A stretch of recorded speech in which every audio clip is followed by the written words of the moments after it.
el titular de esta charla es el mapeo de la realidad laboral.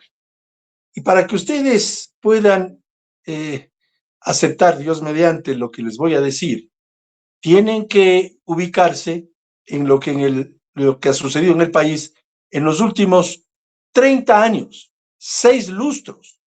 Y miren, ustedes seguramente como acuciosos estudiantes tienen estas hojitas, los datos que da el INEC sobre el mapeo laboral, sobre la realidad, lo que el INEC nos dice todos los meses o pasando un mes, pero, y les digo con frontalidad, y quien no esté de acuerdo, pues que me lo diga, esas cifras no tienen en la práctica mayor valor. Y voy a explicar por qué. Este es el juego de el columpio o el tobogán, porque el porcentaje de empleados o de gente que tiene realidad laboral en el Ecuador va fluctuando. Y si pudieran ustedes ver la pantalla, cuando a finales del siglo pasado se construyó el oleoducto Crudos Pesados en el gobierno de Gustavo Noboa, subió el empleo. 3 años antes había bajado el empleo porque vino el fenómeno del Niño. Y cuando vino el terremoto del 16 de abril del 2016, bajó el empleo. Y cuando se solucionó ese tema con mucha ayuda internacional, subió el empleo. Seguimos en el tobogán, seguimos en el columpio. Y cuando vino la pandemia, bajó el empleo. Y cuando hubo el exitosísimo proceso de vacunación en el gobierno anterior, subió el empleo. En otras palabras, las cifras de empleo suben y bajan, pero la realidad laboral no cambia, porque es la misma. Y voy a darles números que quizás les asuste. Solo 3 de cada 10 ecuatorianos tienen un empleo adecuado. 3 de cada 10. Y hay muchos jóvenes en esta sala. 2 de cada 10 jóvenes tienen trabajo. Y como veo que hay mujeres, 2 de cada 10 mujeres tienen trabajo, tienen empleo, tienen una realidad laboral. ¿Y qué pasa con el restante 70% que no tiene empleo? Con esos 7 de cada 10. ¿Saben lo que pasa? Nada. Porque en este país somos campeones del gato pardismo, ¿no? Cambiar las cosas para que no cambie nada. Y al final no cambia nada. Seguimos en el columpio. Y estoy seguro que si ustedes ven los datos del INE o que les dé el Ministerio de Trabajo o cualquier otra entidad o institución, verán que sí subió un poquito. Si no hubo apagones, subió. Si hubo apagones, bajó. Y así seguimos en ese torpe y absurdo sub y baja y columpio. ¿Qué tenemos que hacer? Pues romper el nudo gordiano. Romper el nudo gordiano. ¿A qué me refiero? Alejandro Magno, en su momento, para conquistar el Asia, se topó con el nudo que lo hizo el rey Gordis y que impedía cruzar la puerta del Asia para conquistarla, creo que en el año 323 a.C. Y resulta que Alejandro Magno no podía, muchos dicen desnudar, es desatar ese nudo. Desnudar es lo que estamos haciendo ahora, diciendo las cosas como son. Y claro, se dio cuenta que desatar ese nudo era imposible, como es imposible desatar el nudo torpe de un código del trabajo obsoleto. Ya entraremos en materia haciendo esta analogía. Entonces, Alejandro Magno, valiente en aquel entonces, lo que hizo es romper el nudo gordiano, sacar su espada y de un solo tajo romper el nudo gordiano, abrir la puerta del Asia y conquistar el Asia. Pues nosotros tenemos que romper el nudo gordiano, porque si no rompemos el nudo gordiano, si seguimos utilizando la fraseología, la semántica que se inventaron en Montecristi, como aquello de empleo adecuado, empleo no adecuado, empleo viene el lunes, no aparece, vuelve el martes. No, señor. ¿Se tiene empleo digno o no se tiene? Porque esa palabrería o ese ocultar las cosas de ponerle, fíjense ustedes, asústense, se llama empleo no remunerado. ¡Al Dios! Empleo no remunerado. ¿Y existe el remunerado? Sí, el remunerado no, el medio remunerado. No, señor. Lo que existe es la realidad de que solo 3 de cada 10 ecuatorianos tienen empleo. Entonces rompamos el nudo gordiano. Pues. Si rompemos el nudo gordiano, tenemos que ser valientes y decididos y acabar con ese tobogán y ese columpio de que sube y baja el empleo o el desempleo. Para ello, tenemos que cambiar algunas cosas. Para empezar, tenemos que cambiar o modificar o modernizar el Código del Trabajo, que data de 1938, son 88 años, de un Código del Trabajo obsoleto, que no permite que las empresas, sobre todo las pequeñas y medianas, que son las que más generan empleo, cuando lo generan, contraten más gente. Es que de lo que se trata, amigos, es que las empresas, sobre todo medianas y pequeñas, incorporen más ecuatorianos en sus nóminas de trabajadores. Es que de eso se trata. Pero para ello tenemos que darle seguridad jurídica a aquellos emprendimientos. Y para aquello hay que cambiar ciertas barbaridades que tiene el Código del Trabajo. Veo que hay muchos jóvenes en la sala. El Código del Trabajo tiene tantas barbaridades y les voy a dar solo 3 ejemplos para graficarlo. Hay un artículo, creo que es el 54, que dice que no se puede trabajar más de 6 horas en el subsuelo. Eso estuvo bien para el tiempo de tus abuelos y los míos, pero no ahora. No ahora. Todos los centros comerciales del país, o casi todos, tienen negocios, parqueaderos, almacenes en el subsuelo. Y el Código del Trabajo sigue torpemente prohibiendo que se trabaje más de 6 horas en el subsuelo. Eso estaba bien cuando no había la tecnología. El metro de Quito, estimados amigos, el metro de Quito trabaja en el subsuelo. Y cuando yo fui ministro de Trabajo, vinieron las gentes que terminaban de construir el metro de Quito para ver si se cambia aquella barbaridad. Otra barbaridad, rápidamente les digo. Cuando alguna de ustedes que tiene empleo va a dar a luz en su trabajo, si es que lo tienen, resulta que hay que reemplazar perentoriamente a la señora que va a dar a luz. Y para ello, el Código del Trabajo establece que esa contratación tendrá el 35% de recargo. ¿A cuenta de qué, pues? ¿A cuenta de qué? ¿Saben lo que pasa en la práctica? Y les hablo por experiencia, que experiencia tanto en el sector privado, que ya les voy a comentar temas inherentes al sector privado, y mi experiencia en el sector público. ¿Saben lo que pasa? Que esa persona va a dar a luz y no es reemplazada por nadie. Entonces todo el resto de personas de esa oficina tienen que hacerse cargo de las tareas de aquella parturienta, porque se establece un 35% torpe de aumento, una torpeza sin límite. Miren, el Código del Trabajo establece la barbaridad del reparto de utilidades de la siguiente forma. 15% de utilidades para los trabajadores, 10% para los trabajadores y 5% para las cargas familiares. Pero eso es inequitativo, porque existen muchos trabajadores que ya tienen muchísimos años en una empresa, pero sus hijos ya no son carga familiar porque ya cumplieron 18 años, pues, y no reciben ese valor de las cargas.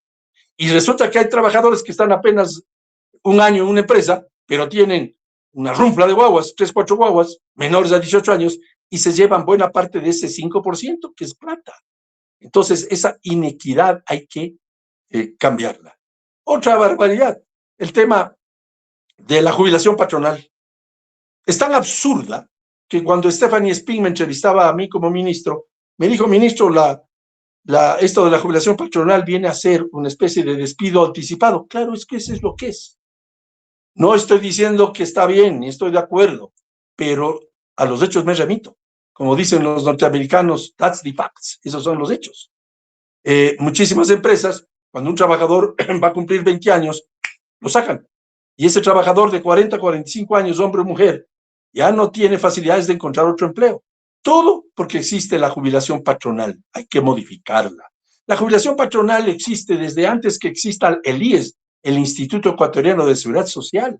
Ahora hay estas 2 jubilaciones. Hay que moderarla, la jubilación patronal, para que las personas de 45 años no pierdan su empleo. Y así, una serie de barbaridades. Por ejemplo, el tema de los 90 días de margen para ver si un trabajador es bueno o malo.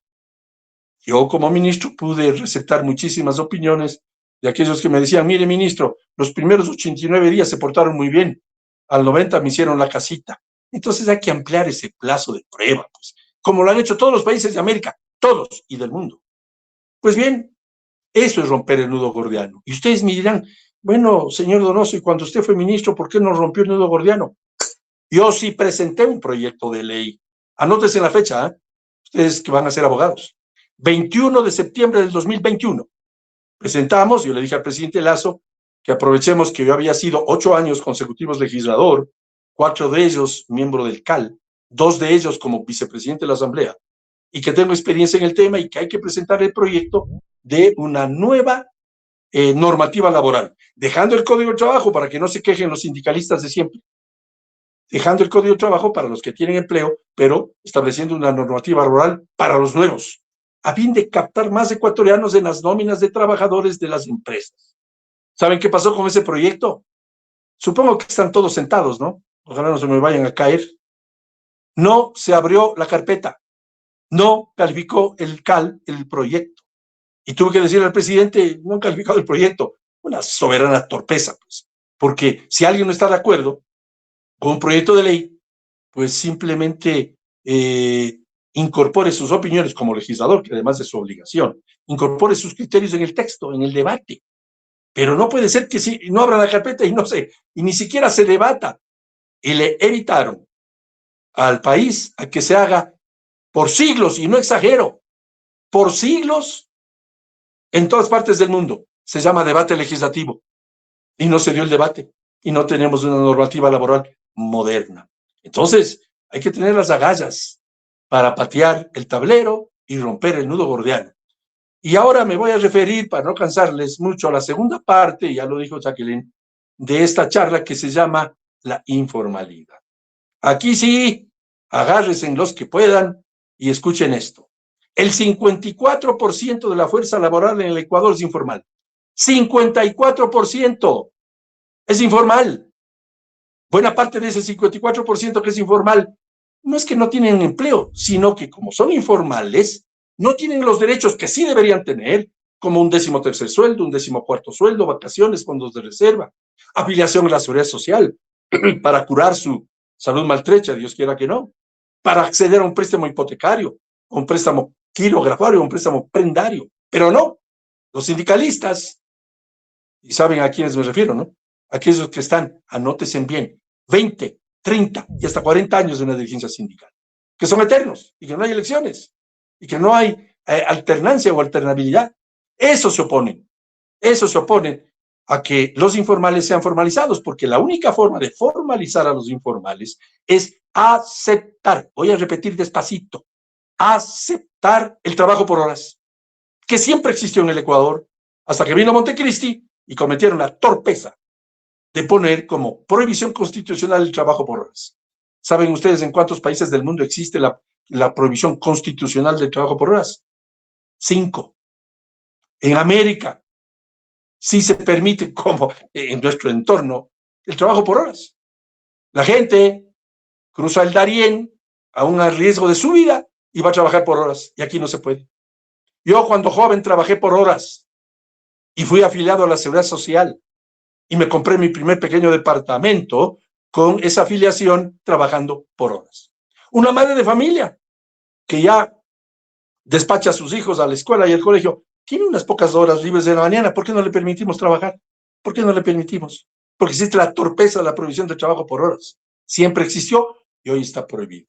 Pero ustedes me dirán, vea, exministro, ya el presidente Daniel Noboa planteó en una consulta popular el trabajo por horas y fue negado. Bueno, a ustedes me imagino que les gusta el fútbol, serán hinchas del Barcelona o el Emelec, yo soy hincha de la Liga, y les daré un ejemplo futbolístico.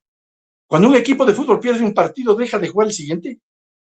Cuando un equipo pierde un campeonato, deja de jugar el siguiente campeonato. Cuando el Barcelona pierde el clásico del Astillero contra Emelec, deja de jugar el siguiente clásico. No, señor, hay que volver a jugar y hay que volver a plantearle al Ecuador, no con esa vía, porque ya ha perdido 2 veces una consulta popular, sino a través de una reforma a la Constitución, que sí, tomará su tiempo, es verdad, pero hay que hacerlo. ¿Saben por qué? Porque hay que romper el nudo gordiano, porque si no estamos torpemente en el columpio y en el tobogán que les comentaba.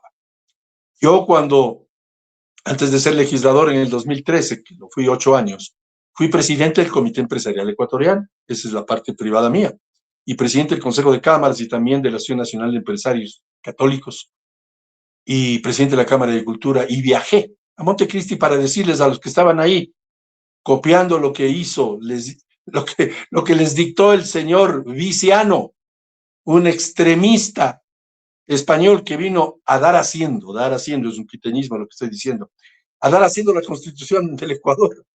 y también dieron haciendo la constitución de Bolivia, la de Venezuela, la de Nicaragua. No sé si en Cuba exista o no constitución, me declaro desconocedor. Y resulta que les dije, no cometan la torpeza de prohibir el trabajo por horas, pero lo hicieron.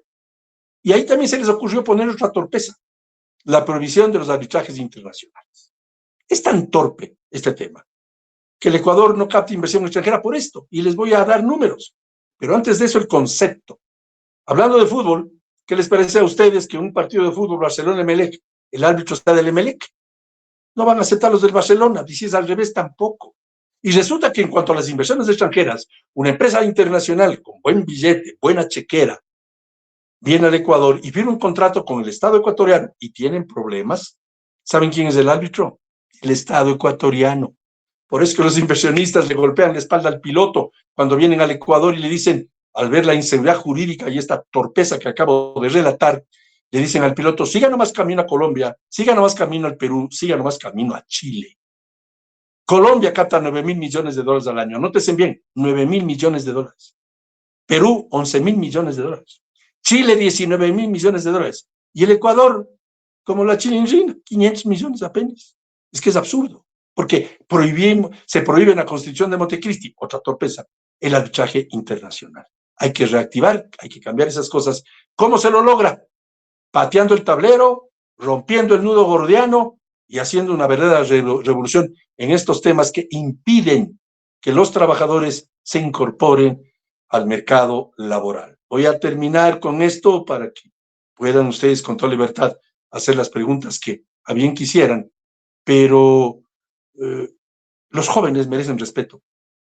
¿Por qué no hacemos que los jóvenes, que sí tienen derecho a buscar una carrera profesional, graduarse en una universidad, pero también quieren trabajar? ¿Por qué no les permitimos constitucionalmente? Ustedes en las preguntas me dirán, sí, algunos sí podemos trabajar y estudiar, pero la Constitución dice que no. Entonces, los emprendedores tienen un poco de recelo de hacer contratos por horas, porque está prohibido por la Constitución, taxativamente hablando. Por lo tanto, rompamos ese nudo gordiano. Y hablando de los jóvenes, creo que a los jóvenes se les engañó en la última consulta popular, porque se dijo que el trabajo por horas, precarización. ¡Precarización! Eso dijeron los sindicalistas, anótese en la palabrita, ¿eh? Precarización. Resulta que el Ecuador sería el único país de América que no precariza, porque todos los demás sí tienen el trabajo por horas. O sea que ellos sí son precarizadores, los que tienen trabajo por horas, o sea, todo el continente sudamericano. Y nosotros somos los únicos racionales que no precarizamos porque no permitimos el trabajo por horas. Perfecta torpeza. ¿Y cuántos premios Nobel de Economía tenemos? ¿Cuál es la realidad de nuestra economía?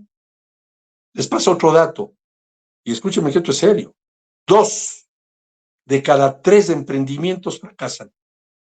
El Estado ecuatoriano, antes de que rinda el primer dólar, o sucre, cuando era el sucre, de utilidades, ya está cayendo el Instituto de Rentas, el Servicio de Rentas Internas, así llamado ahora, para cobrarle un montón de cosas y que la patente, que siga que no, que vuelve el lunes, y todavía ese emprendimiento no ha tenido éxito. Y resulta que esos emprendimientos no son ni valorados ni apoyados por las políticas públicas. Con un torpe código del trabajo, torpe ahora, pues estuvo bien en el tiempo de los bisabuelos, no ahora, con torpes provisiones de la Constitución y lo que es peor, con una negativa de los sindicalistas de siempre, ¿no? Los del 20, 30, hasta 40 años de dirigentes sindicales a aceptar estos cambios. Y yo lo intenté. Es más, yo conversé con todos los dirigentes sindicales como ministro y hay muy buenos. Edgar Zarango, por mencionar un nombre, Ramiro García, por mencionar otros, son buenos dirigentes sindicales, hay muy buenos. Marcela Arellano, quien fue parte del Consejo de Trabajo y Salarios bajo mi ministerio, buena dirigente sindical. No estamos de acuerdo en un montón de cosas, pero son buenos dirigentes. Pero hay los otritos, esos, y con esto termino, con la veña, Ricardo, tuya, que tienen bajo la cama 3 letreros guardaditos para... Aló, sí, ¿se me está escuchando ahí? Patricio, sí le escuchamos. Ya, termino con esto. Que tienen 3 letreros guardaditos bajo la cama. Y cuando hay una marcha del 1 de mayo o algo para tumbarse un presidente, siempre sacan 2 de esos 3 letreros, o si no los 3. El un letrero dice, estábamos contra la precarización, cuando resulta que somos nosotros quienes precarizamos porque los informales, que son el 54%, no les damos chance. Otro lecherito es, estábamos contra las privatizaciones, cuando no hay un solo proceso de privatización en Ecuador. No hay un solo proceso de privatización en Ecuador, pero sacan el lecherito. El tercer letrero les contaré algún rato si es que se puede. Pero antes de eso, y para terminar esta vez sí, todos piensan de una forma u otra, pero todos coinciden en que hay que tratar de salvar al IES, al Instituto Ecuatoriano de Seguridad Social. Pero nadie dice la plena, rompamos el nudo gordiano.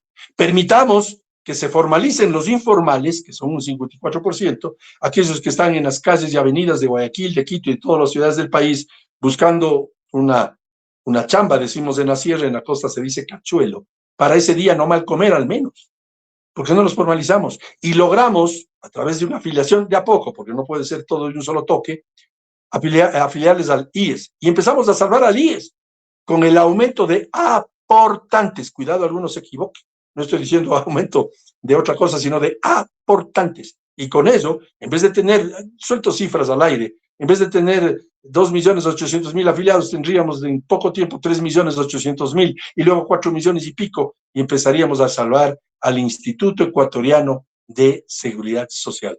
Gracias por su paciencia, gracias por escucharme la plena, y lo digo como hombre empresario y emprendedor que fui toda mi vida, lo sigo siendo, y también en mi función pública que estuve en algunos cargos de decisión nacional. Muchísimas gracias, Ricardo y amigos. Gracias, Patricio. ¿Estás listo para la ronda de preguntas? Pero claro, encantado. Okay. Podemos empezar con estudiante Zulín.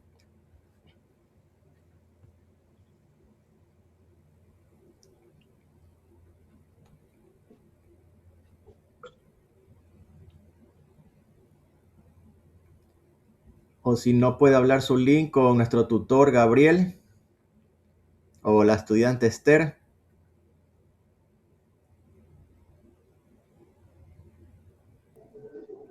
Hola, muy buenas tardes.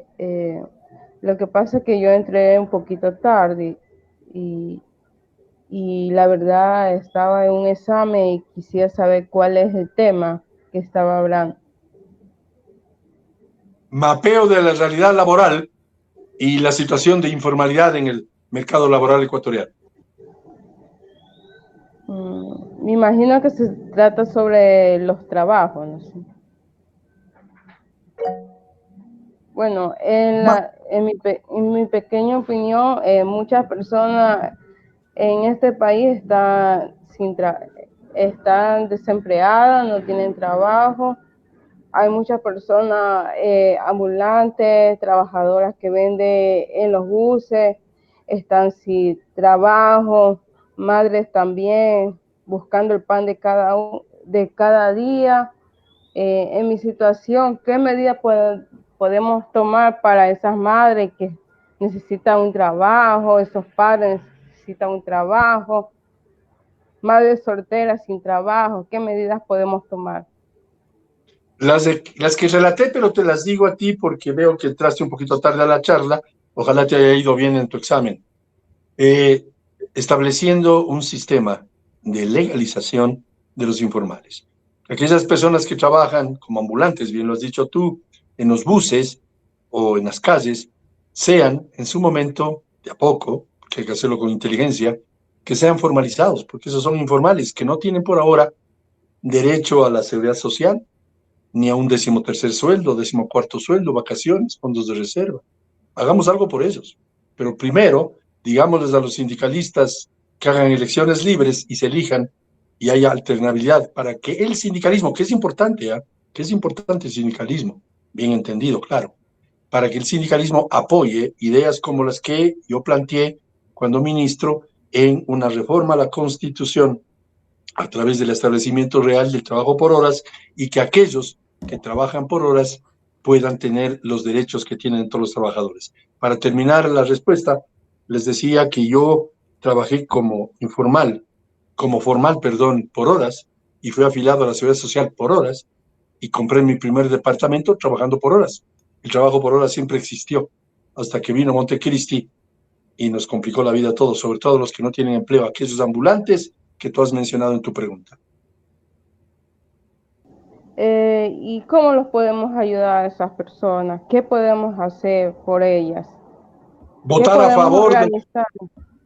votar a favor en la consulta popular para establecer el trabajo por horas y no volver a votar en contra. Perdió el voto a favor en la consulta popular a favor del trabajo por horas. Votar por trabajo por horas, porque no hay que suicidarse uno mismo.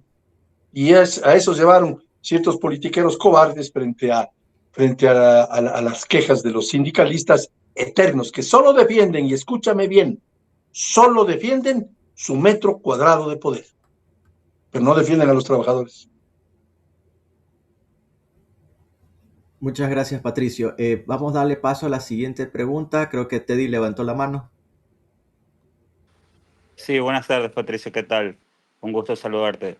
Mi El gusto es pregunta va mío, por muchas el gracias. tema del trabajo por hora, sí, pero ¿cómo hacer para que el empresario no se aproveche del tema para no perjudicar los derechos que ya se han conseguido ya a lo largo de los años a través de los trabajadores? Buena pregunta tuya y comparto tu inquietud. El trabajo por hora siempre existió, siempre existió. Hasta el 2008, cuando se aprobó la constitución nefasta que rige ahora, siempre funcionó. Y claro, el trabajo por horas bien entendido y bien manejado es bueno para el trabajador. Ahora te doy un ejemplo. Cuando una persona se cruza el semáforo rojo, no hay que tumbar el semáforo, pues.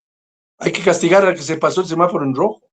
Entonces, la respuesta a tu pregunta es, hay que sancionar al que abusa, pero también darle las armas necesarias y justas al emprendedor para que te pueda contratar a ti como joven por horas, pagándote lo que mereces, lo que es justo, y te pueda afiliar a la seguridad social, sin esa inseguridad jurídica que ahora lo único que logra es que los pequeños emprendedores, pequeños emprendedores, no contraten gente. Y te pido a ti que hagas una cosa, cuando salgas de la universidad, un poquito más tarde, en una media hora, crúzate al frente, donde hay una farmacia que tiene éxito, una papelería que tiene éxito, una carnicería que tiene éxito, y pregúntale al dueño, si le está yendo bien y tiene algunos años de ese negocio, pregúntale por qué no abre más sucursales en Guayaquil. Pregúntale por qué no abre más sucursales en otras ciudades de la costa o de la Sierra Ecuatoriana. Y yo te anticipo lo que te va a responder. ¿Yo contratar más, tener más trabajadores? No, no, no. Vaya con ese cuento a otro lado. Es porque ese señor, que si bien ha tenido éxito en esa papelería, en esa carnicería, en esa farmacia, en ese negocio, no goza de seguridad jurídica. Entonces tiene miedo a contratar más gente. Lo que hay que hacer es que la gente, los pequeños emprendedores, porque los grandes como quiera se defienden, que esos pequeños y medianos tengan facilidades y certezas en que su emprendimiento no va a fracasar, sino que va a funcionar y pueda contratar gentes jóvenes por horas.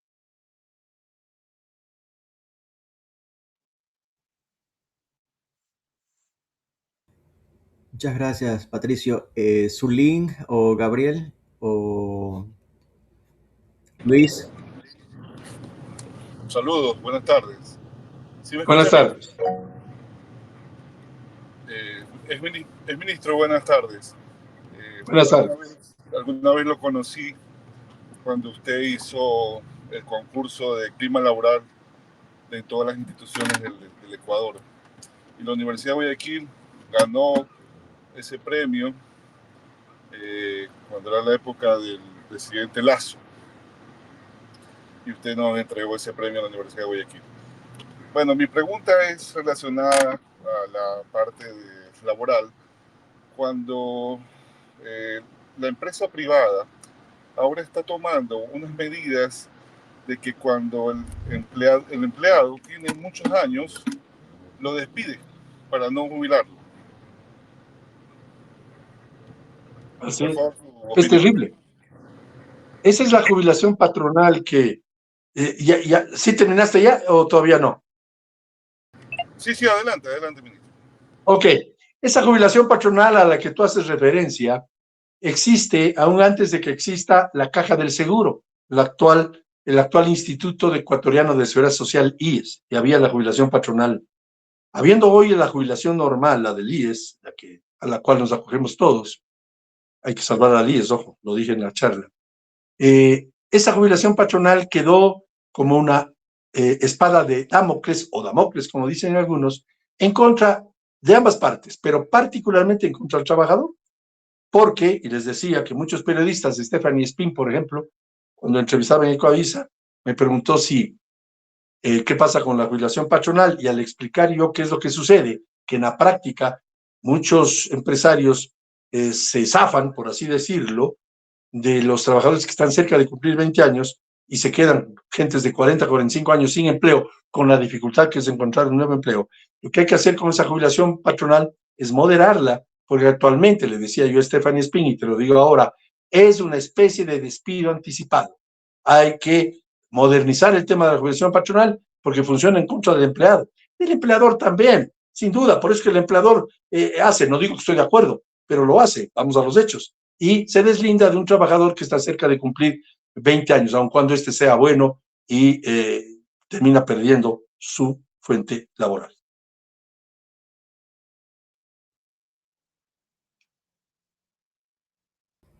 Mayra, siguiente en la pregunta.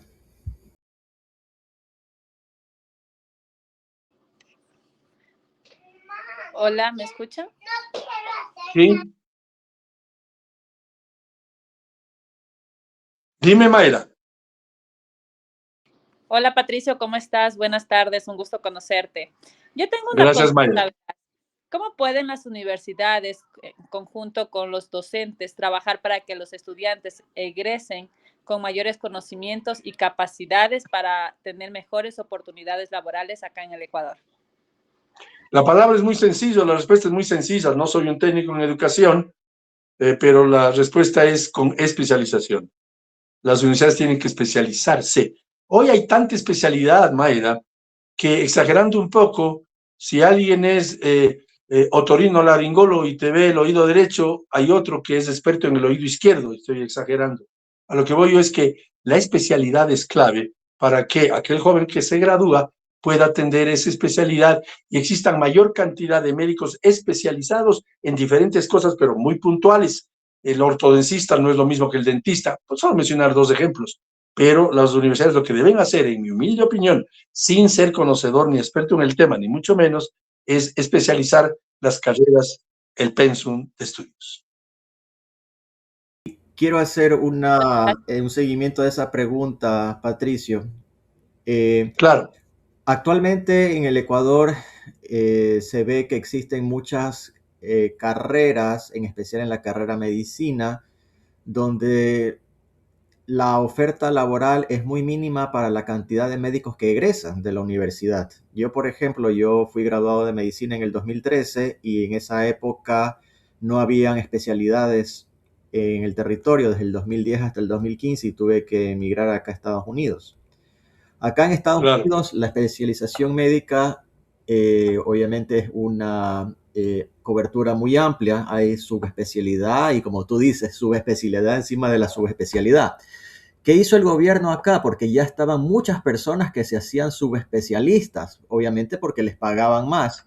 Hicieron un modelo de trabajo atractivo para el especialista, no el subespecialista. Por ejemplo, en el caso de los médicos, los subespecialistas ganaban de 350,000 a 500,000 dólares al año trabajando de lunes a viernes.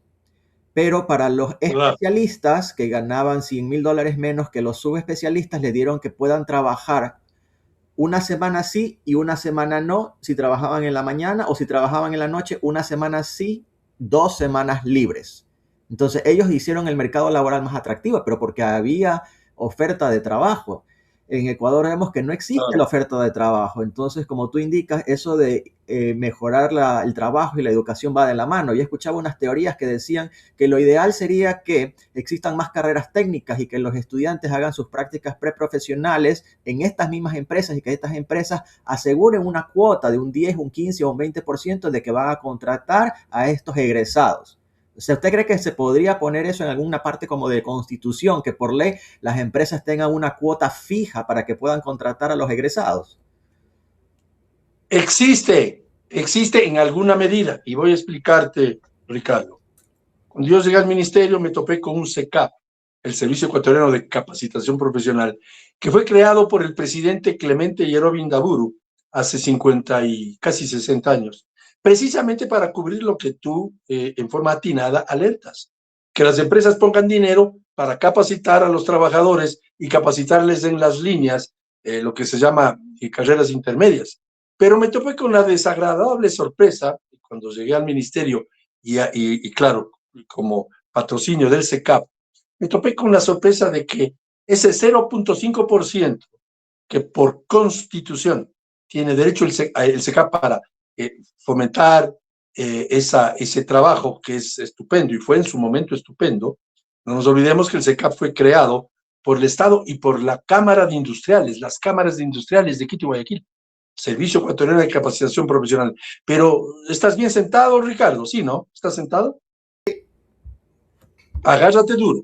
Ese 0.5% del presupuesto del SECAP, Toroc, en el año 2000, me parece que fue en el 2009 o 10, Toroc se lo comió el gobierno de aquel entonces a través del Ministerio de Economía y Finanzas, y esa plata, que en ese tiempo eran 7, 8 millones de dólares, Toroc, el Estado, y no le da al SECAP sino para mantener a sus funcionarios, pero han perdido capacidad de capacitar. Entonces, lo que hay que hacer es una reforma a aquello que se hizo en el año 2008, 9, 10, no lo sé, y quitar el TOC. El TOC se comieron esa plata. Y muchos me han dicho, y hay un abogado que está trabajando en eso para lograr que la asamblea tome nota junto con los empresarios, que ya ponen el 0.5% del giro de su negocio para el SECAP, pero se lo traga el gobierno. Increíble. Y no los anteriores. Me refiero al correísmo, vamos, dejémonos de vainas, digamos las cosas como son. Ese Toroc, que ahora y los siguientes gobiernos no tienen más que hacer aquello porque se hizo una reforma a la ley, una barbaridad. Y resulta que ese 0.5% sí hubiese servido para capacitar tal y como tú manifiestas. Me uno profunda y totalmente a tu criterio y a tu opinión. Tienes toda la razón. Hagamos ese cambio. Muchas gracias, Patricio. ¿Quién está siguiente? No sé si Zulín, nuestra estudiante, desea hablar o le damos paso a Teddy.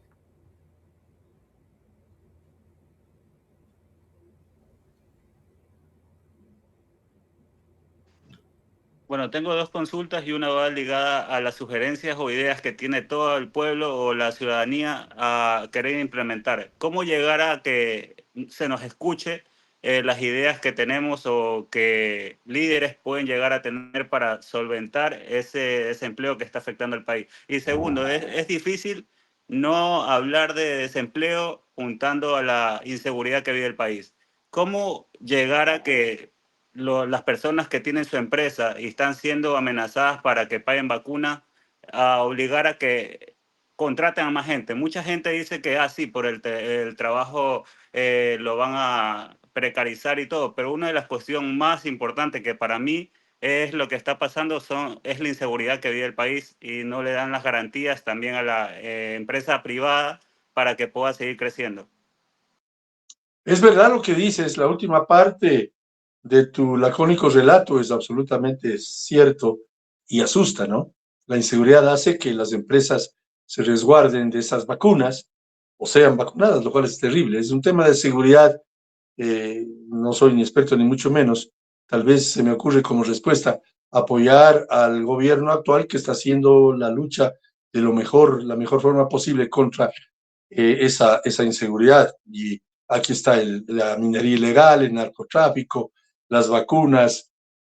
El otro día vimos a unos muchachos de 15, 16 años disparando contra un hombre, es decir, un sicariato inaceptable, cambiando la ley para que aquellos jóvenes que delinquen también puedan ser sancionados, pues, y no estén parapetados y protegidos por una ley. Y en ese sentido hay un legislador cuyo nombre no recuerdo, planteó la necesidad de que los jóvenes que cometen asesinatos, vamos, sicariato, también puedan ser juzgados, como que fuesen adultos, porque son niñitos para ser juzgados, pero muy valientes para tener una pistola. Entonces, esa sería la respuesta al tema de inseguridad. Y con respecto al tema del empleo como tal, repito, hay que romper el nudo gordiano, hay que hacer, mi querido Teddy, y yo te anticipé a ti, que fuiste el primero que tuvo la gentileza de saludarme en este programa, en este evento, de hacer lo que dije en mi presentación, romper el nudo gordiano, seamos valientes, exijamos que los sindicalistas tengan elecciones libres y que haya alternancia. Y te doy un ejemplo. El 4 de febrero del 2018, el entonces presidente Lenín Moreno hizo una consulta popular y yo voté a favor de que establecía la no reelección indefinida. Y yo fui uno de los perjudicados porque yo era legislador y dejaba de serlo y no podía ser reelegido por una tercera vez, ya había sido reelegido 2 veces, elegido y reelegido, pero voté a favor porque soy responsable y creo en alternancia. Pero no, hay sindicalistas que están 20, 30 y 40 años. Pedirles a ellos que luchen junto con nosotros, en un sindicalismo bien entendido, luche con los políticos, con los empresarios y traten el proyecto de ley que yo remití o que remitió el gobierno, del cual fui parte, el 21 de septiembre del 2021 a la Asamblea, para que se trate esa normativa laboral que implicaría que miles de jóvenes, miles de mujeres, miles de ecuatorianos puedan ser contratados por las empresas. Un poco más informal lo que te voy a decir, porque tú mencionas lo del tema de los sindicalismos y todo, pero yo he trabajado toda mi vida y no conozco a ninguno que me representa como trabajador. Tienes toda la razón. Ellos solamente se representan a sí mismos, luchan y defienden su metro cuadrado de poder.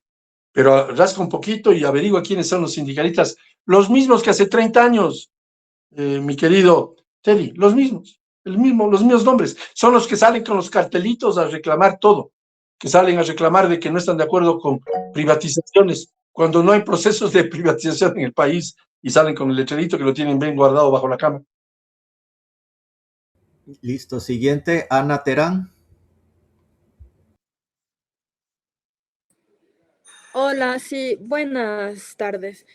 Quisiera saber de qué forma legalizar el trabajo por horas y sin seguridad social, porque eso es lo que a mí me informaron, va a ayudar a que justamente haya menos pobreza, porque de lo que, como usted mismo dijo, ya se sabe que justamente algunas empresas pues contratan de esta forma y justamente son los empleos pequeños, por ejemplo, para ser camarera, para ser ayudante de cocina, es lo que abunda, o sea, es justamente el trabajo por horas y no hay afiliación al seguro social. Entonces yo quisiera saber de qué forma legalizando esta práctica justamente se va a poder minimizar la pobreza. Estupenda pregunta. Y tú has dicho con verdad, existe el trabajo por horas en la práctica, pero están trabajando informalmente, sin derecho alguno. La única forma es formalizar el trabajo de los informales. Tú escuchaste la cifra que di al inicio de este evento, el 54% de la fuerza laboral en el Ecuador. Ana, el 54% de la fuerza laboral es informal. Hay que formalizarles y para ello hay que patear el tablero, volver al sistema del trabajo por horas que se lo tuvo hace ya casi 20 años, cuando vino la barbaridad de Montecristi, que aprobaron una torpe constitución que prohíbe el trabajo por horas. Haciendo lo que hicieron todos los países de América, Ana. Todos los países de América, todos los países circundantes al Ecuador tienen el trabajo por horas. Nosotros también lo tuvimos antes de la barbaridad de la constitución de Montecristi, que yo me opuse, por supuesto, pero tenemos que acatarla todos. Entonces hay que cambiar esa constitución. El presidente Noboa trató a través de 2 consultas populares cambiar aquello, pero más valió la bulla de algunos políticos cobardes y no se aprobó. Hay que, en mi opinión, hay que reformar la Constitución para que se vuelva a permitir el trabajo por horas, para que se vuelva a permitir el arbitraje internacional, para que vengan más inversiones y, por tanto, más generación de nuevas plazas de trabajo y empleo. Y así, esas personas que tú dices que trabajan por horas informalmente puedan ser formalizadas, que se las trate como a seres humanos. La última de mi parte, Patricio, va en contexto con la pregunta que hizo la compañera. ¿Cómo hacer o medir la hora? ¿Cuánto costaría la hora en Ecuador para que porque muchas venden el relato de que van a Estados Unidos, pasan el Darién y se pone en peligro la vida, pero allá la hora cuesta mucho más. Y a relación con Ecuador, ¿cuánto costaría esa hora? Y también, porque me baso en lo que hay ahorita en el momento, el sueldo básico, por ejemplo. Según la canasta básica no alcanza para nada, pero cuando ya vaya el trabajo por hora, ¿cómo vas a relacionar este tipo de cosas para que sí solvente algo la canasta básica? Claro, tienes razón. No es un justificativo, mi querido Teddy. No es un justificativo, pero ten en cuenta que el Ecuador tiene el segundo salario básico más alto de América. No estoy justificando, pero tenemos el segundo salario más alto de América, $486. Y no digo que no debería ser más, claro, lo que pasa es que la economía no da pues, para que sea más. Yo también quisiera que todos ganasen mucho más, pero no da la economía. ¿Por qué no da la economía? Porque no dejamos desarrollar a la economía poniéndole freno a la contratación, a la inversión nacional y a la inversión extranjera. Hay inversionistas que en vez de venir al Ecuador van al Perú, y Perú, que tiene terribles problemas de orden político, ¿ah? Votan un presidente cada 15 minutos, pero su economía es absolutamente estable, porque tienen una constitución que estabiliza a la gerencia del Banco Central allá y estabiliza la economía y las reglas de juego, y tienen una economía tan estable que su riesgo país nos llega a 150 puntos. Entonces, no es un pretexto el tema del salario básico, pero, y esto es importante decirlo, si no damos el brinco de aceptar el trabajo por horas con el valor de horas calculado en forma justa, que sea relativo al número de horas con un adicional más, porque obviamente el trabajo por horas tiene que ganar más que el valor mensual dividido por el número de horas del mes, porque igual le cuesta el transporte, la comida, la ropa a ese trabajador, por lo tanto tiene que ser mayor. Yo les decía cuando me preguntaron esto, y lo digo con todo respeto, Teddy, ¿por qué no aprobamos el trabajo por horas y luego discutimos el valor? Porque si hacemos al revés, resulta que se van a asustar unos y otros y no se va a aprobar el volver a tener trabajo por horas.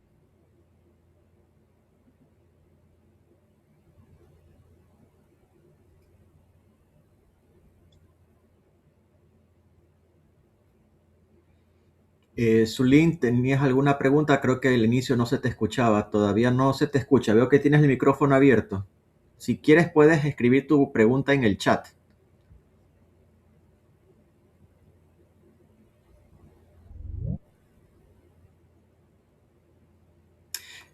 Patricio, tenía una pregunta ahí hablando sobre lo de los sindicatos. Por ejemplo, tenemos la Cámara de Comercio, la de Quito, la Cámara de Comercio de Guayaquil, pero ellos no representan la mayoría de los emprendimientos, ni las pymes, ni nada de eso. Una vez me indicaron que sería interesante ver si estas personas que no están afiliadas a la Cámara de Comercio, los microempresarios, los emprendedores y los informales, se agruparan como en una sola cámara para dar de cierta forma un poquito de seguridad y estabilidad. ¿Tú crees que eso, cómo afectaría positivamente el trabajo informal, que estos informales se agrupen en una cámara? A pesar de que no tenga la ley, Antes de de que eso, no tenga la constitución. sí, cuando mencionaste las palabras Cámara de Comercio, recordé una frase de la Cámara de Comercio de Guayaquil que es muy buena y que yo la adopté como ministro como propia. Esa frase dice, aún dice, que el buen empresario se pone en los zapatos del trabajador y el buen trabajador se pone la camiseta de la empresa. Entonces tiene que haber una relación laboral amigable entre trabajadores y emprendedores, porque si una empresa quiebra, y algunos sí buscan, porque hay aquellos, sobre todo aquellos malos sindicalistas, pierden el empleo de esas gentes. Si esa empresa gana más, tienen mayor reparto de utilidades, por supuesto que sí. Y segundo, existe la Cámara de Industriales, pero también existe la Cámara de la Pequeña Industria, existe la Cámara de Agricultura, pero también la Cámara de Acuicultura, existe la Cámara de Turismo, es decir, existe una diversidad de cámaras enorme, y yo sé de lo que te hablo. Yo fui presidente del Comité Empresarial Ecuatoriano, es decir, de todas las cámaras del país, y claro, cada cámara tiene su rol, su papel y su tamaño. Es evidente que las 4 grandes cámaras del país son las cámaras de comercio e industrias de Guayaquil y Quito, pero siempre hay opción de afiliarse a donde te corresponde. Si eres agricultor, a la Cámara de Cultura, puedes afiliarte a una cámara de turismo, si es que tu acción o tu actividad es por ese lado. Los centros agrícolas sirven de mucho. Yo fui presidente de la Cámara de Cultura también. Los centros agrícolas sirven de mucho porque están mucho más cercanos al ciudadano. Es una especie de poder local. Entonces, no hay que desdeñar de las cámaras grandes, no. Lo que hay que hacer es que las cámaras pequeñas funcionen mejor. Muchas gracias. Siguiente pregunta es nuestra estudiante Zulín. Dice, ¿cómo podemos transformar las preocupaciones de los jóvenes sobre el desempleo y la informalidad en propuestas respaldadas por datos que realmente influyan en la toma de decisiones de las autoridades y del sector privado? Es muy fácil. No soy glamoroso, pero las cifras son elocuentes. Pues. Solo 3 de cada 10 ecuatorianos tienen empleo. Solo 2 de cada 10 jóvenes tienen empleo. Entonces eso hay que cambiar. Y para eso hay que patear el tablero, romper el nudo gordiano, tener un código del trabajo más amigable, una normativa laboral como la que yo propuse el 21 de septiembre del 2021, y con esa mayor amigable normativa con respecto al sistema laboral, el que los trabajadores puedan encontrar trabajo. Pues que ahorita la dificultad de encontrar trabajo es porque el emprendedor no tiene las herramientas jurídicas que le den certeza en contratar más gente. Alguna de las personas que habló hace un rato le decía que se cruza a la ferretería del frente y a la papelería del frente y a la farmacia del frente y pregunte por qué no contratan más gente. Y la respuesta es obvia, no contrata más gente porque no hay seguridad jurídica y hay un serio despropósito en contra del que emprende. Y también decía que 2 de cada 3 emprendimientos fracasan y terminan endeudados. Entonces ayudemos a las pequeñas y medianas empresas facilitándoles la contratación. Es que, y esta frase es clave, de lo que se trata es que las empresas incorporen más ecuatorianos en su nómina de trabajadores. Entonces no seamos tan torpes de luchar contra los emprendedores. Correcto. Y siempre vemos que existen estos bancos de empleo, pero muchas personas se quejan de que ponen su carpeta en los bancos de empleo de todos los gobiernos que han habido. ¿Por qué? ¿Por qué no existe esa transparencia de yo apliqué a este empleo, esta persona dio un examen, este puntaje, se la contrató por esto? Nunca hemos visto eso en una página web, en la bolsa de empleo. Es un tema de números, mi estimado Ricardo. Existe una demanda demasiado grande en relación a la oferta. Las universidades están sobrepobladas, es difícil tener una respuesta a tu inquietud. Esa es la verdad, es que lo que tú estás diciéndonos es cierto y es una realidad difícil de ser soslayada, muy difícil de ser enfrentada, pero hay que hacerlo a través de cambiar el reglamento, aumentar la capacidad de las universidades, aprobar la creación de universidades no de garaje, no universidades de garaje, sino serias. Y por supuesto, alguien me preguntaba sobre las carreras técnicas, el apoyar al SECAP, al Servicio Ecuatoriano de Capacitación Profesional, devolviéndole la plata que se le están llevando para que pueda capacitar precisamente profesionalmente a los jóvenes. Hay algunos caminos, pero es verdad lo que tú dices. La gente se inscribe en prácticamente todas las páginas de empleo a ver cuál resulta. Es que esa es la situación grave de un país que ha trabajado en los últimos lustros por generar menos empleo, lo cual es una perfecta estupidez. Muchas gracias. Ronnie, ¿tienes la mano levantada? Sí. ¿Cómo está, arquitecto? Muy buenas tardes. Buenas tardes, Ronnie. Ha sido muy interesante escucharlo y esta tarde he aprendido bastante con lo que menciona. Y yo coincido plenamente en que la rigidez de la Constitución que tenemos muchas veces actúa como un freno para la competitividad y la dinámica de nuestra economía, porque de alguna manera limita las oportunidades de miles de jóvenes que hoy necesitan integrarse con urgencia al mercado productivo, y muchas veces incluyéndome a mí. En ese escenario, asumiendo que logremos dar ese paso necesario hacia la flexibilidad horaria para aliviar tanto la carga de las empresas y de nosotros como trabajadores, nos topamos con un desafío que justamente en este caso estaban hablando, que es estrictamente operativo. El Estado ecuatoriano carece de la capacidad instalada tanto por inspectores para auditar la legalidad, de las microjornadas diarias del territorio, del trabajador que pocas veces denuncia de manera formal por temor natural a quedarse sin trabajo.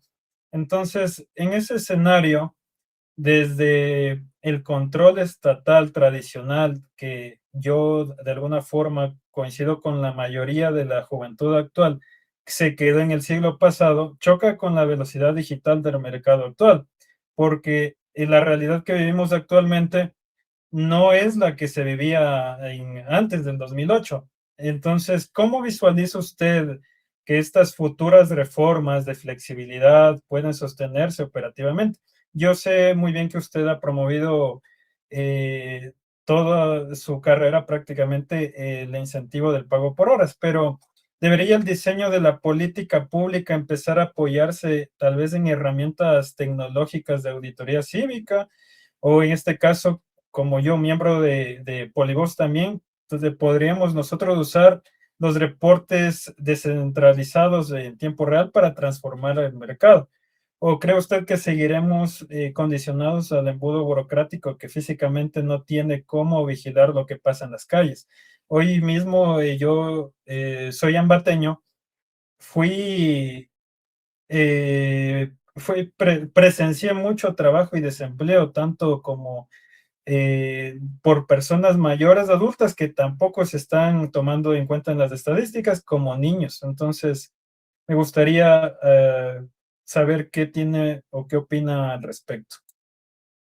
El primer paso, yo lo di, es modificar la normativa laboral, porque mi querido Ronnie, con la normativa laboral vigente, que data de hace 88 años y que cada vez entra en mayor obsolescencia, y estoy de acuerdo con tu exposición, que además es brillante, te felicito.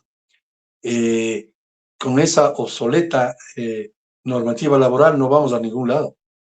¿Y cuántos intentos se ha hecho para cambiar la normativa laboral? Muchos.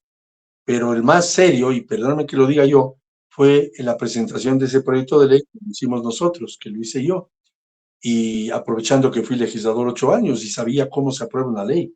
Te doy un ejemplo, yo era legislador de oposición, sin embargo logré aprobar algunas leyes, una ley a favor de los bomberos, y siendo yo miembro de un bloque minoritario, y aprobé la ley contra la corruptela en la minería, que quité la torpeza aquella de que no se necesitaba, es increíble, pero así lo pusieron, pasar por procesos licitatorios a las empresas extranjeras y estatales, solo por el solo hecho de serlas. Lee PDVSA. Lo que querían es darle a PDVSA a todos los contratos y mira la corruptela que se armó. Entonces sí se puede, a lo que me refiero, vuelvo al tema, es que sí se puede cambiar una ley aún siendo de minoría, pero cuando existe una minoría o una mayoría cobarde que no adoptó por lo menos el debate, yo estaría de acuerdo que me digan, mire ministro, no estoy de acuerdo con esto de la eliminación de la prohibición de trabajar máximo 6 horas en el subsuelo, la torpeza, pero por último un legislador tiene el derecho y toda persona el derecho a pensar diferente, pero dígalo pues, y ponga su texto en el proyecto porque es la obligación de los legisladores, pero decir no se aprueba, no se abre la carpeta y no vale nada, absurdo. Entonces tenemos que cambiar la forma de actuar. Ahora, en el sector público las cosas tampoco son fáciles.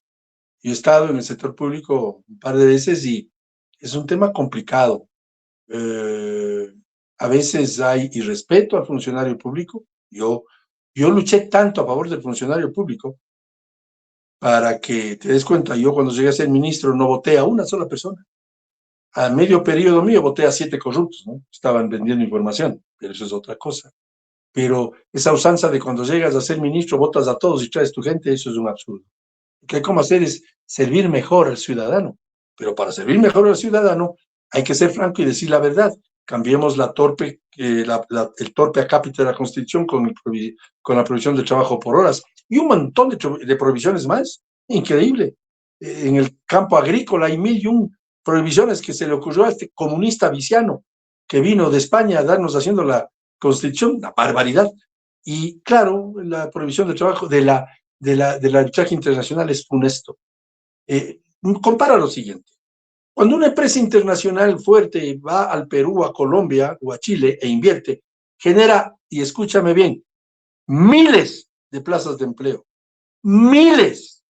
Aquí no, porque no permitimos que venga el inversionista extranjero porque le metemos miedo diciéndole que si hay litigios, nosotros mismos somos los árbitros. Entonces, se van. Pues yo hice el chiste, no sé si causaría gracia, pero decía que Colombia, Perú y Chile captan 9.000, 11.000, 13.000, 19.000 millones de dólares. Y nosotros, la chilindrina, como dice el programa del Chavo, solo 500 millones. Realmente da pena. Da pena que captemos tan poco. Cuando captamos menos inversión extranjera, hay menos empleo. Cuando le perseguimos a la emprendedora aún antes de tener su primera utilidad, tenemos menos empleo. Cuando hablamos contra las empresas, tenemos menos empleo. Cuando los sindicalistas lo único que quieren es torpearle el trabajo a la pequeña, al mediano y sobre todo al mediano, sí, a las MIPYMES, medianas y pequeñas empresas, perdemos empleo, perdemos generación de empleo. Seamos inteligentes, pues cambiemos esas normativas y generemos empleo digno para los dignos ecuatorianos.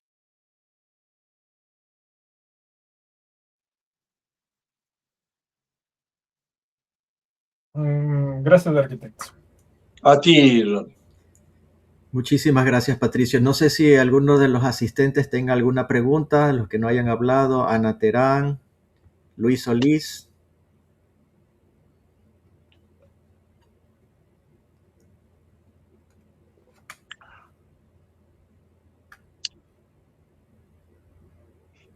Ronnie o Teddy, que fueron los que más preguntaron.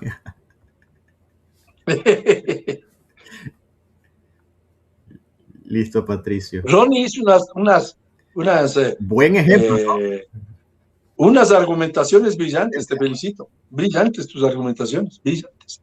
Lastimosamente, él es de la carrera de sociología, ¿no? Sí, algunas de esas argumentaciones por ahora no tienen respuesta, porque los políticos han sido cobardes en no reformar lo que tiene que reformarse. Pero eso sí, ¿no? Son habilísimos para salir con banderas a protestar por quítame las pajas. Increíble. Sí, concuerdo. Justamente yo estudio ciencias políticas y administración pública. Y a mí saber de primera mano todas estas situaciones por parte de alguien que fue funcionario público o de alguna manera aportó a nuestra nación con propuestas y demás, es fascinante entender ese punto de vista también. Y como digo, y como dije anteriormente, yo lo veo también desde el punto de vista de la juventud, del presente, ¿no? Claro. Porque justamente es lo que menciona ahorita. No todas las preguntas que yo hice o las dudas o cuestiones que tal vez sean de la mayoría tienen respuesta ahora. Pero estas conferencias o este medio de conversación son las que en algún punto nos darán llegar a tener un acuerdo y tener tanto los argumentos de la antigua política o de las antiguas propuestas con las presentes.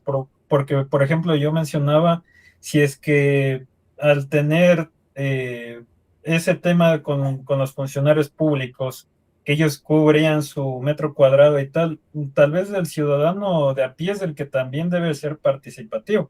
Y yo por eso mismo promuevo y defiendo mucho a nuestra empresa que es Polivos porque somos, creo que la solución digital a eso, porque somos un canal de denuncia, un canal de auditoría, donde todo lo que se pueda realizar en cuanto a la actualidad se puede plasmar en datos. Una pequeña aclaración, Ronnie. Cuando yo dije a aquellos que defienden su cuadro de poder, no me refiero a los funcionarios públicos, ojo, cuidado, yo me refiero a los sindicalistas que están 20 y 30 años en la dirigencia sindical, que no permiten que haya alternancia o alternabilidad y que no rinden cuentas jamás del dinero de los sindicalizados que manejan. Ya, muchas gracias. Y te hago una pregunta a ti, Ronnie. Sí. ¿Por qué a mí, cuando joven, sí me permitieron trabajar por horas y comprar mi primer departamento con crédito de seguro social, porque me afiliaron? ¿Y por qué carajos no te permiten a ti trabajar por horas? Excelente, excelente pregunta. La voy a llevar como tarea. Y ahora, Patricio, con el trabajo remoto y por horas, mucho mejor. Pero aquí viene Sí, claro. una pregunta. ¿Cómo el empleador se asegura que está cumpliendo las horas si es un trabajo remoto? Yo firmé como ministro de Trabajo, mi querido Ricardo, el convenio, perdón, el acuerdo ministerial que norma el teletrabajo, porque yo fui ministro cuando vino la pandemia y había que establecer el teletrabajo. En ese acuerdo ministerial, que me parece que es el 1349, no estoy seguro del número, está toda esa normativa para vigilar que el trabajador trabaje y que no sea abusado en los tiempos de su trabajo. Se habla del derecho a la desconexión en ese acuerdo ministerial. Correcto. Se respeta al trabajador, pero también el trabajador, el empleador tiene el sistema para saber el trabajo que está haciendo su trabajador. Ese teletrabajo lo hice yo y me siento orgulloso de haberlo establecido, porque mira, Ricardo y amigos, el teletrabajo llegó al mundo para quedarse, porque una vez que hubo la pandemia, el teletrabajo llegó para quedarse para siempre. Yo no sabía, Ricardo, yo no sabía lo que era el Zoom antes de la pandemia. Ahora todos sabemos lo que es el Zoom y los sistemas por el cual estamos conectados en este momento. Así es. Inclusive acá los médicos también hacen teletrabajo. Imagínate, algo que era imposible Mira tú. antes. Así es. El único que no puede hacer teletrabajo es el mecánico, porque no te puede arreglar el carro, la batería de tu carro, o cambiarte la llanta telemáticamente. Excelente, Patricio. Desde Polivoz te agradecemos infinitamente. Muchísimas gracias por tu conocimiento, por tener la paciencia y el tiempo de explicarnos. Es un gran honor haberte tenido hoy con nosotros y estamos para servirte. El honor es mío, Ricardo, y el agradecido soy yo, y siempre listo y dispuesto a contestar cualquier inquietud y hacer cualquier planteamiento. Eso sí, con una condición. Digo la plena como son las cosas, y si a alguien le molesta, pues que se tome Valium. Pero yo digo lo que pienso. Excelente. Muchísimas gracias, Patricio. Un fuerte abrazo. Muchas gracias a ustedes. Chao, chao. Gracias.